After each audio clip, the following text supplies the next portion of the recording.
చూడు మామ, ఇక మాయ మాటలు చెప్పి ఆ పూట కడుక్కుంటాను, కానీ నేను ఎవరిని మోసం చేయను.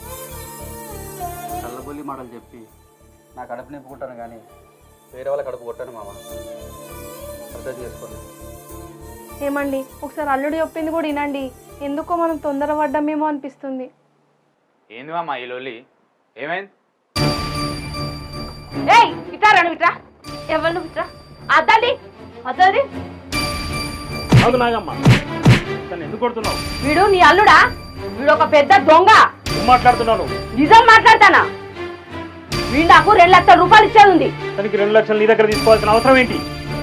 అతను సాఫ్ట్వేర్ ఇంజనీర్. అతన్ని పట్టుకొని ఇలాంటి మాటలు ఏం మాట్లాడుతున్నావు? ఏంది?